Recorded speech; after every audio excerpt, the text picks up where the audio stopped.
dele, ó, Brian N. Robson, PhD. Não sei o que exatamente. Se você está acamado, pense nisso com atenção. A irritação somente agrava a enfermidade.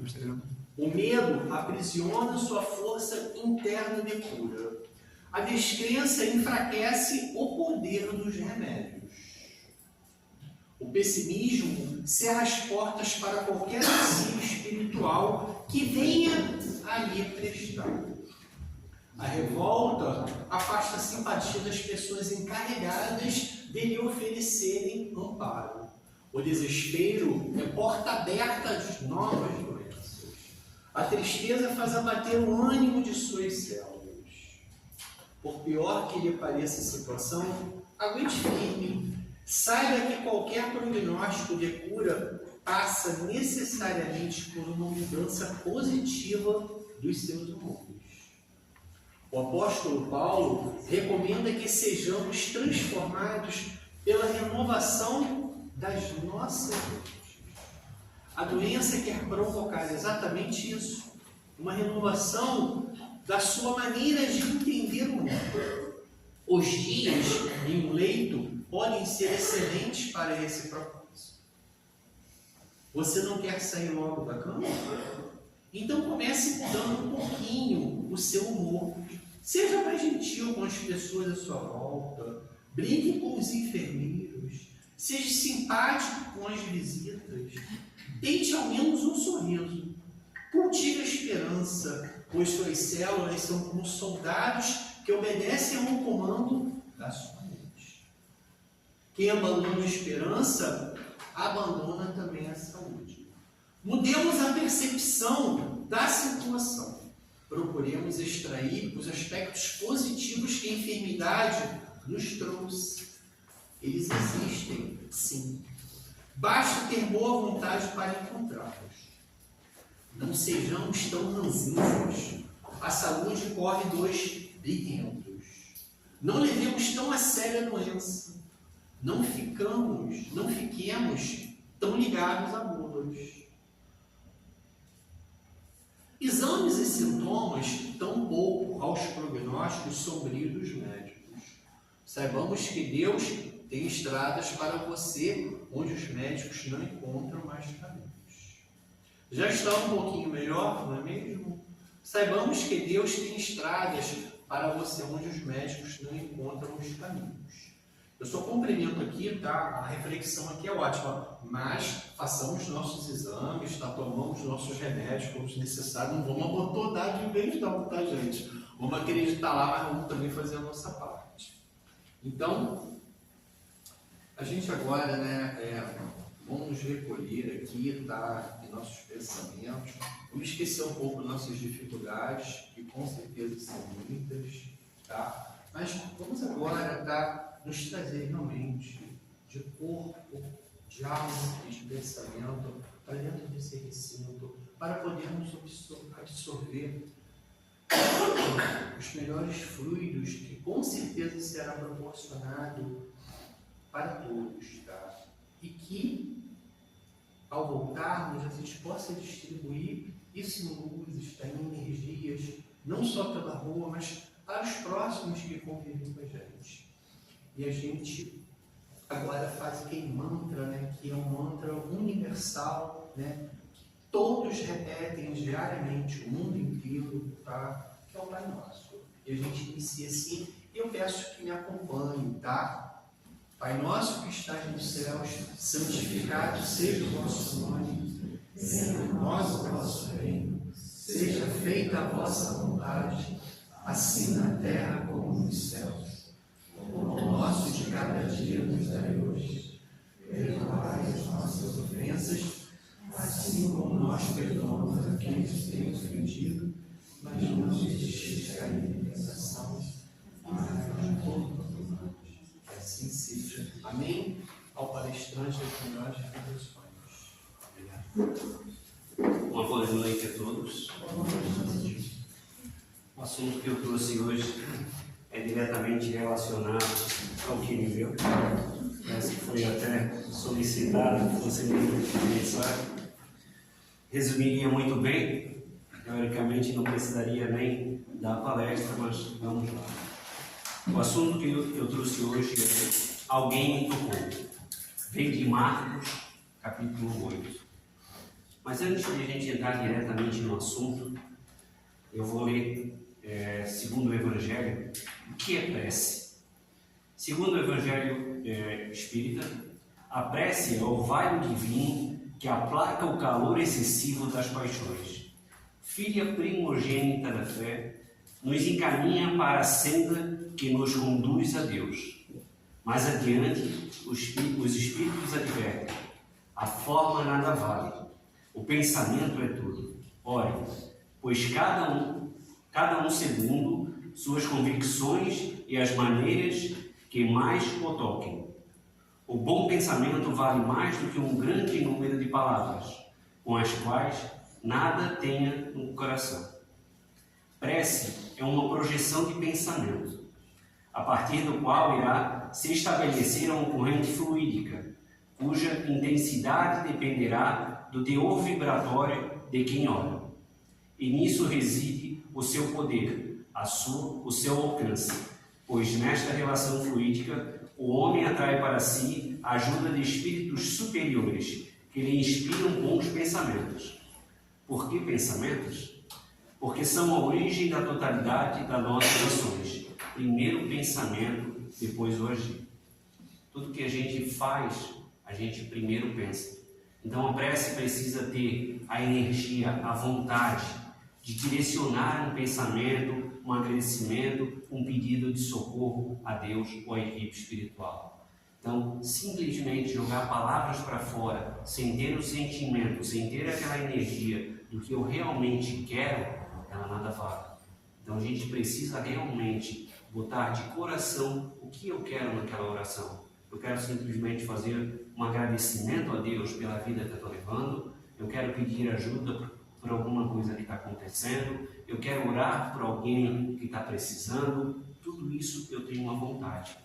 E tudo que a gente faz durante o nosso dia, né, ou durante a nossa vida, a gente pensa primeiro antes de agir.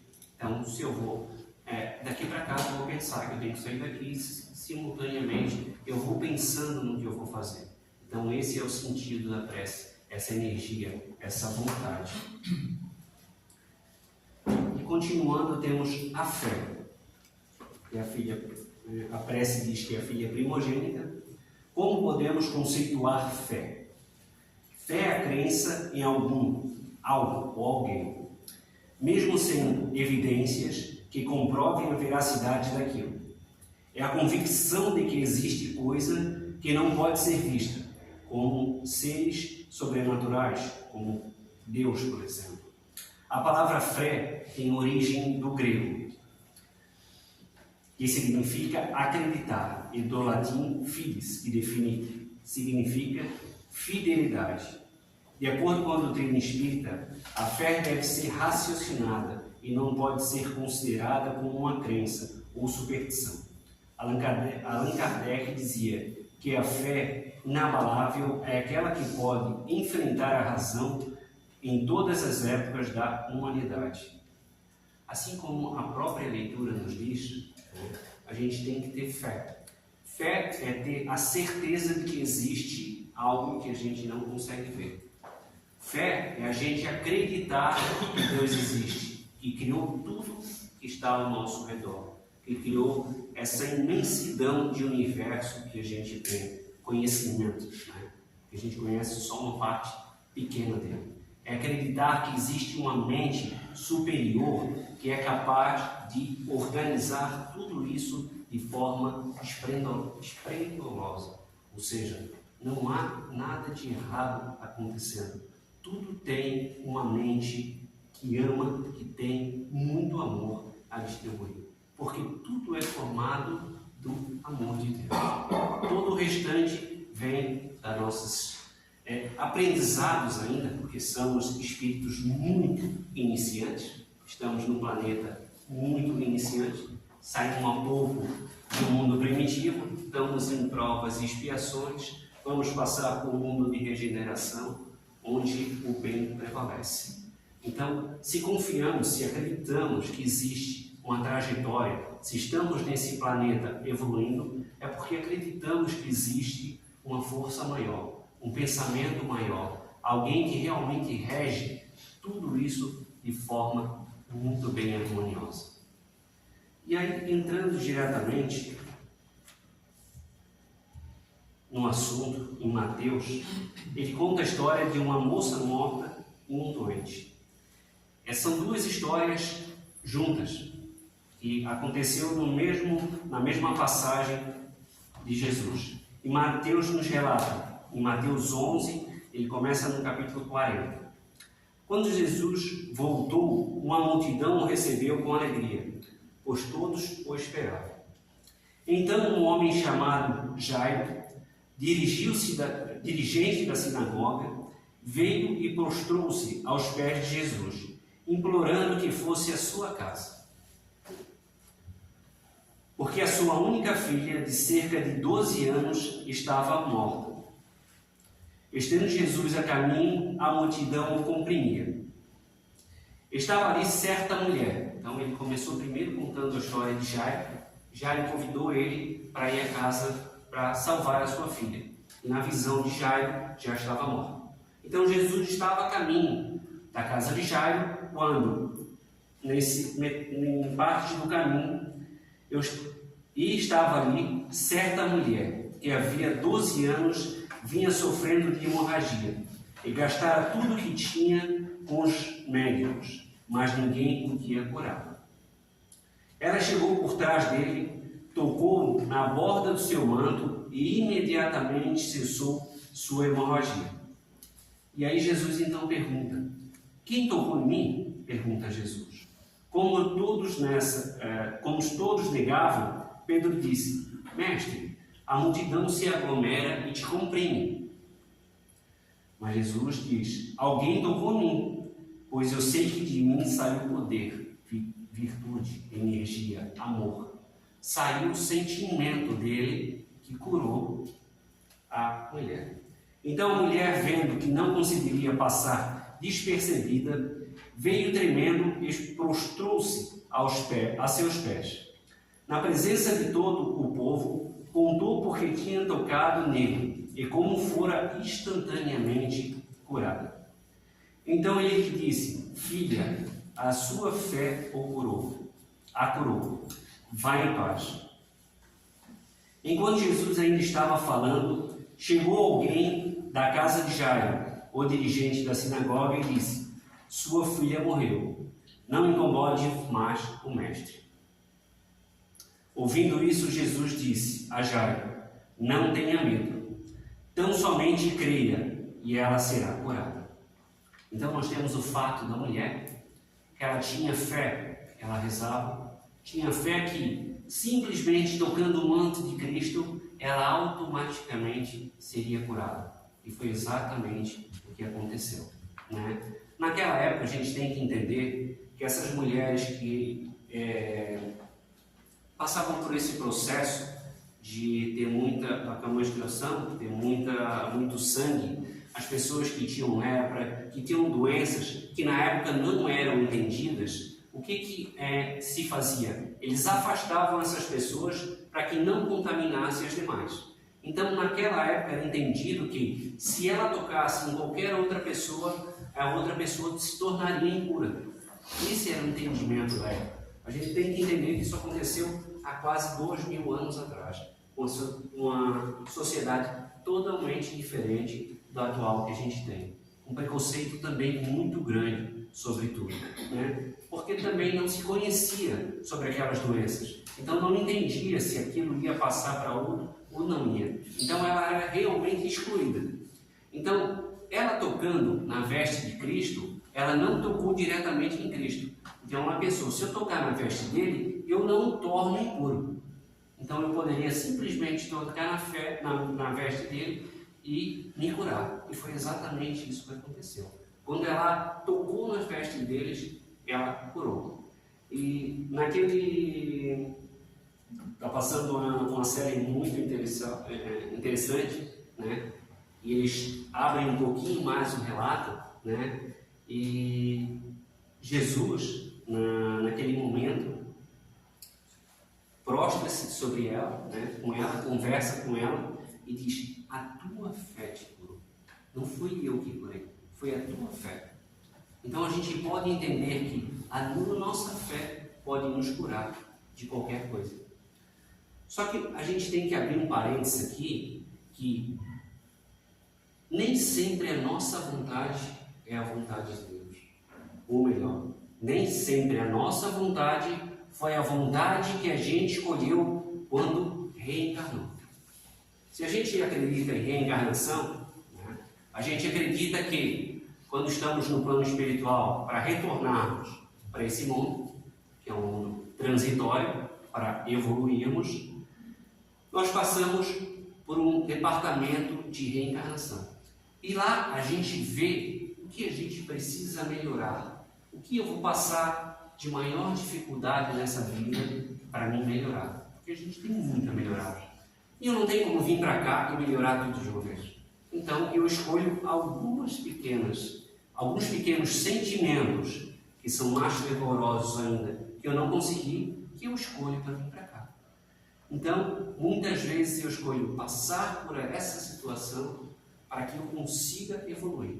E a mensagem foi muito clara quando disse que quando a gente está em um leito de hospital, quando a gente está muito doente, a gente está muito propício a parar e fazer uma reflexão da nossa vida para ver em que parte da minha vida eu estou errando.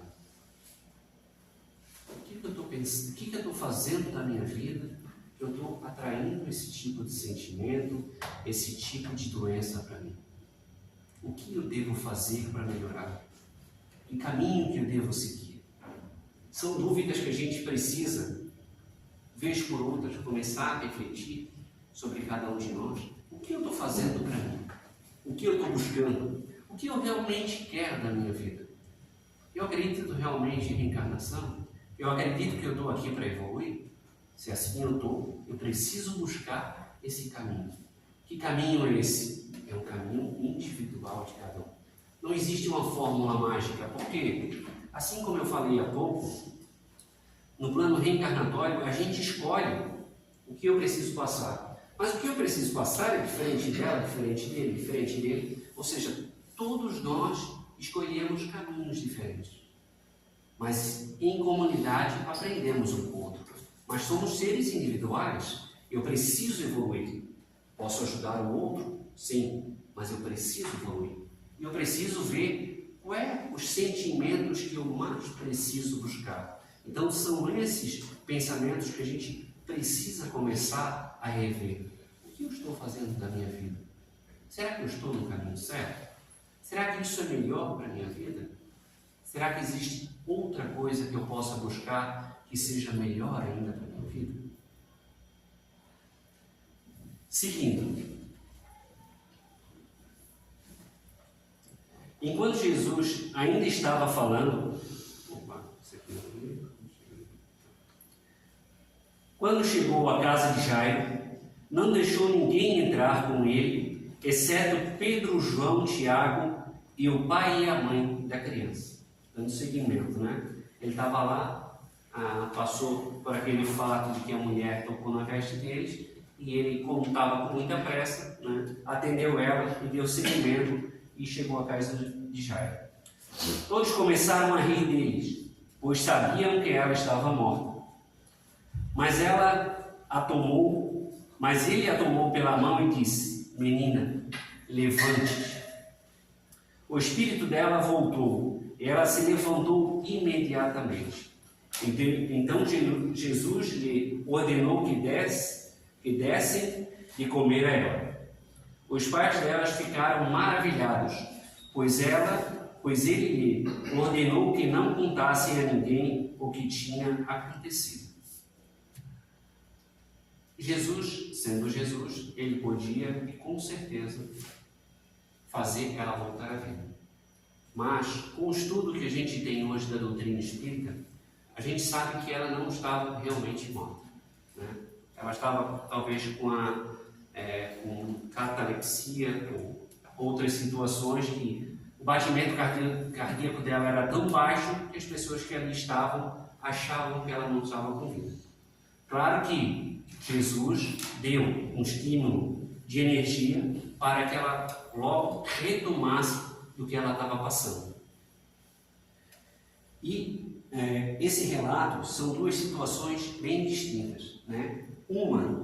Uma fé muito grande de alguém que disse que pensou que só tocando na veste de Jesus podia ser curado, e outra que o pai de uma filha que pediu a Jesus, ele sendo da sinagoga, né? Ele já estava em conflito com Jesus, mesmo assim ele foi lá pedindo a Jesus que curasse a sua filha. Tudo isso tem a prece, tem a oração e no final tem a cura. E aí a gente traz, na visão espírita, a cura. O poder da fé tem aplicação direta e especial na ação magnética que rege as moléculas, que são formadas os órgãos de nosso corpo. Ao invocar a fé, colocamos em movimento determinadas vibrações e alterações químicas em nossos cérebros enquanto pensamos. Essas vibrações vão percorrendo os caminhos dos neurônios, depois de nossos corpos como um todo. Elas vibram em cada corrente química de nosso organismo e, à medida que a carga dos impulsos elétricos dos pensamentos é enviada, neste caso positivo, uma vez que a fé é uma relação íntima do plano espiritual, né? Se eu estou pedindo para me curar, eu preciso ser positivo naquilo que eu estou pedindo. Vai alterando a química e, consequentemente, nosso sistema imunológico. Por isso é que a cura pode se estabelecer, nesta hora, uma energia maravilhosa. Desprende-se de nós e, como um imã, une-se ao fluido universal, que, por graças de Deus, está por toda parte, modificando-lhe adequadamente as qualidades, dando-lhe o impulso irresistível à busca da cura. Então tem todo um processo natural que acontece com nós quando a gente ora, quando a gente tem um fervor de pedir a Deus. Ou seja, a gente vibraciona o nosso pensamento, automaticamente modifica o nosso fluido, a nossa energia, e isso faz nos sentirmos melhores. Por isso que hoje, grande parte da classe médica diz que o pensamento positivo faz uma grande diferença. As pessoas que realmente acreditam, é entendido por grande parte dos médicos que o câncer vem de mágoa, de sentimentos negativos, de algum sentimento que eu passei nessa vida, que eu trouxe uma mágoa, e muitas vezes são mágoas que eu ainda nem lembro. Aconteceu, ela me trouxe um sentimento negativo e eu carrego aquilo, e muitas vezes eu não sei qual é o princípio que ocasionou tudo aquilo que chegou hoje. Porque uma coisa desse tamanho pequenininho, a gente vai botando energia, vai botando, daqui a pouco a gente acha que aquilo é insuperável. Eu não consigo mais, não tenho força, não consigo sair. Não estou menosprezando, né? Não estou dizendo que é fácil a gente sair dessa situação. Não é, é muito difícil. Só entende realmente quem passa por aquilo. É conforme depressão. Na doutrina espírita, entende-se que depressão é medo do passado. Ansiedade, o medo do futuro, de algo que vai acontecer. Mas, então é fácil, é só eu parar. Sim, teoricamente sim. O problema é colocá-lo em prática. Porque eu não sei o que se passa no coração daquela pessoa. Eu não sei o que se passa na vida daquela pessoa. Eu não sei o que está acontecendo com aquela pessoa que ela chegou naquela situação. Então, na teoria, tudo é muito fácil. Agora, na prática, no dia a dia, ao que cada um de nós vivenciamos, não é tão simples. Cada um pode fazer uma análise e ver o quão difícil é a gente mudar um sentimento que a gente tem. Porque aquilo está tão impregnado dentro de nós que a gente acha que aquilo é a verdade absoluta. E a nossa verdade é transitória. Ela é verdade até que eu descubra uma nova verdade.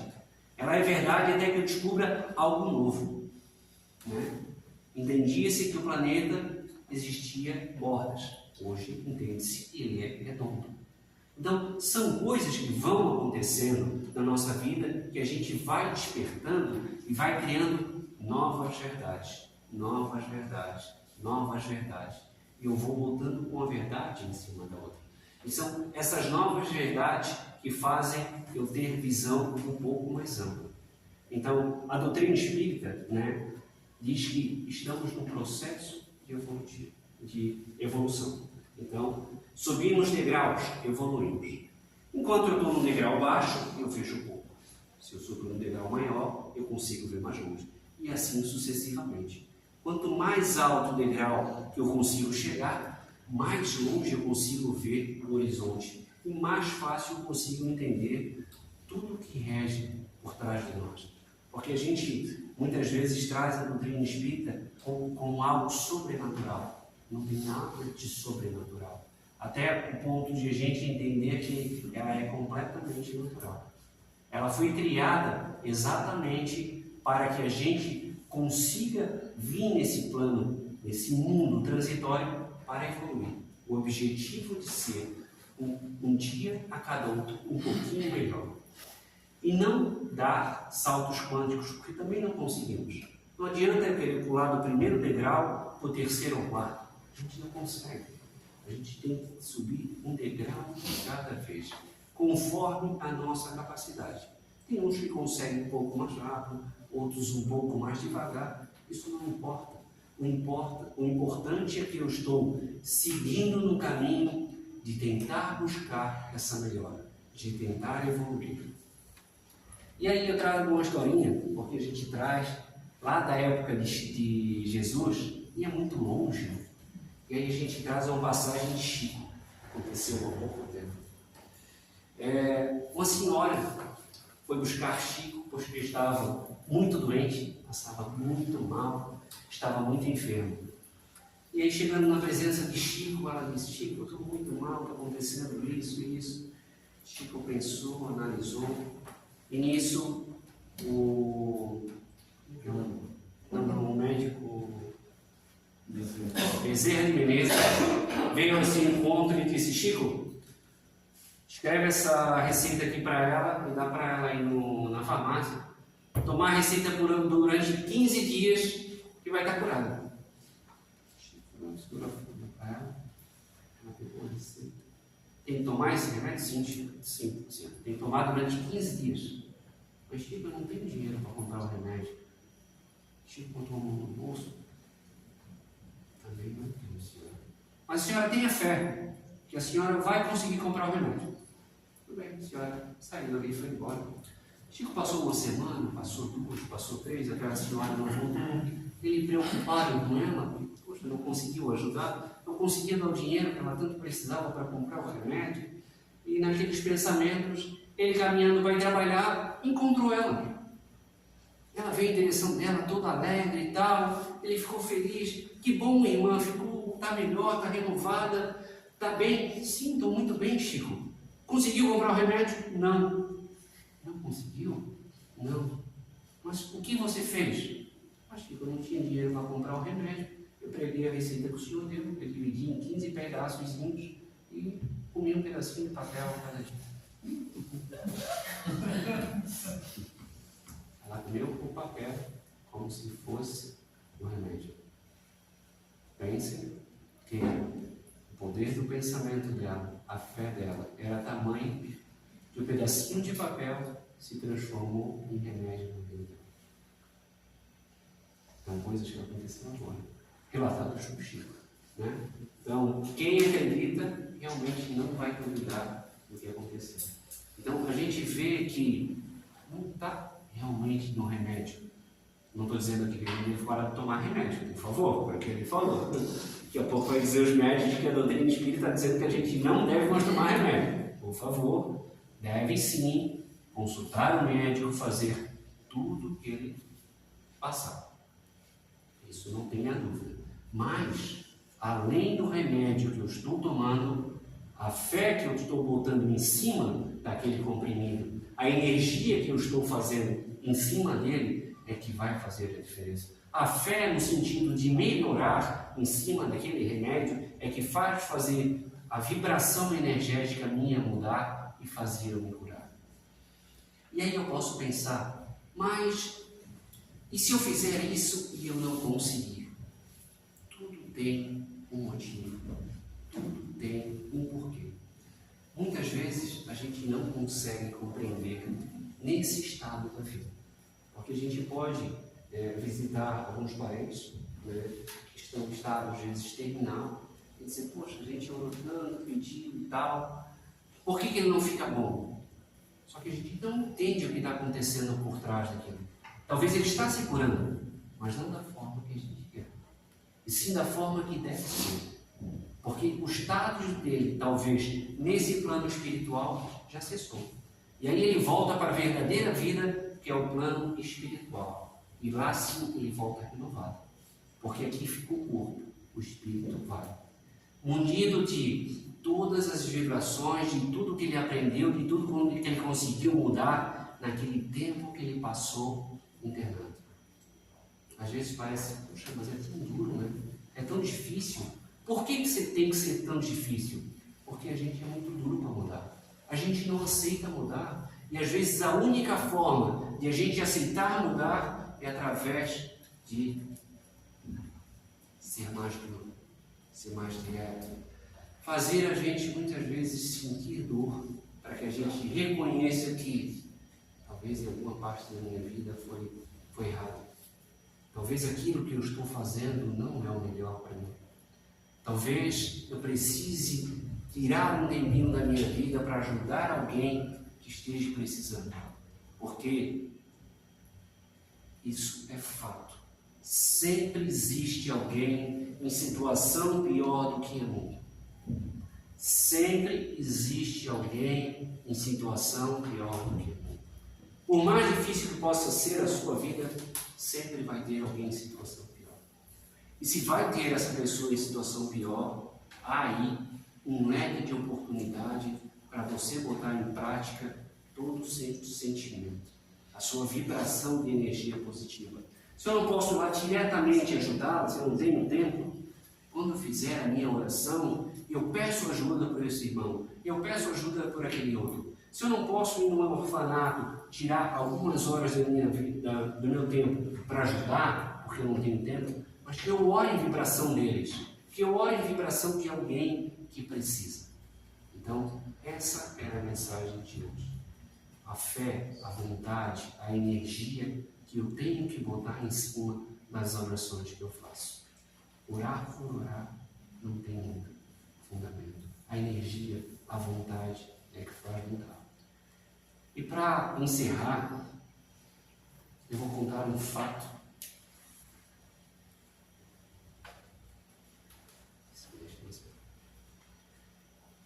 que acontecia na casa da minha avó.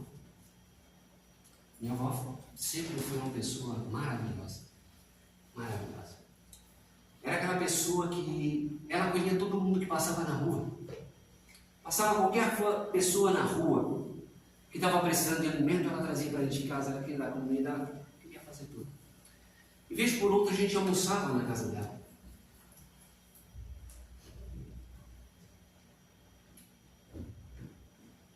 Te amo.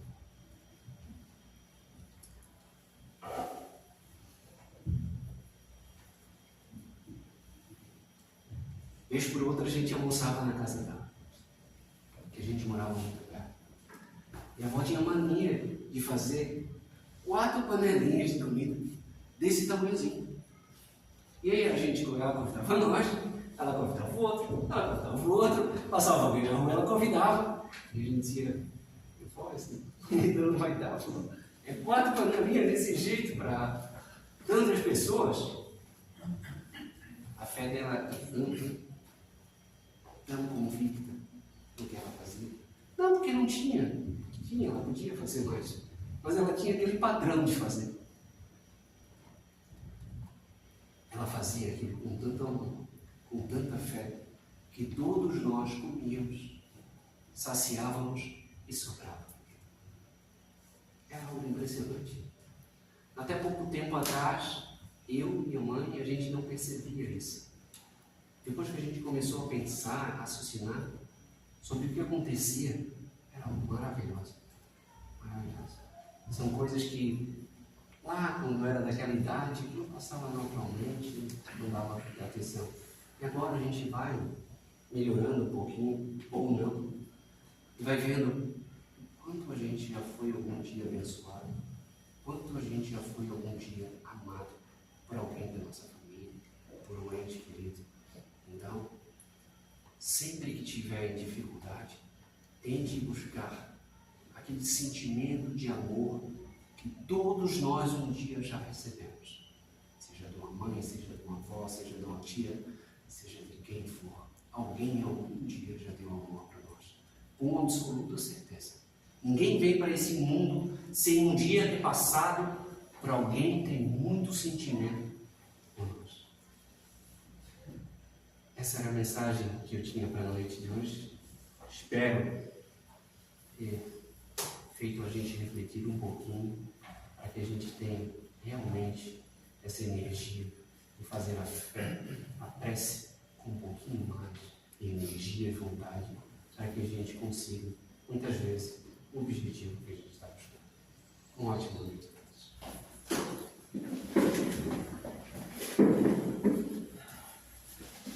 Obrigado pelas palavras, meu irmão.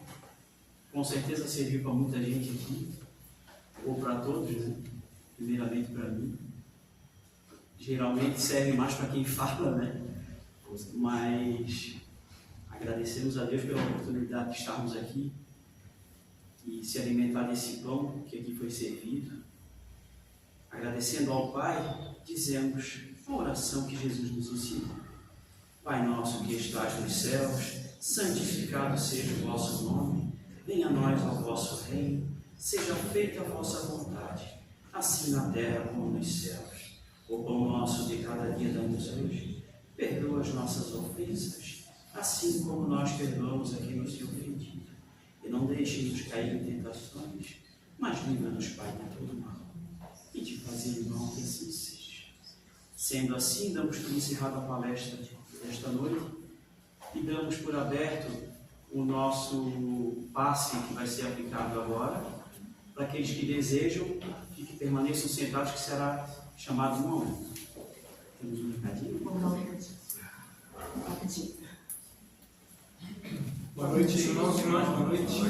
Só para dar um recadinho aqui de quem não se atentou, que a gente está com uma campanha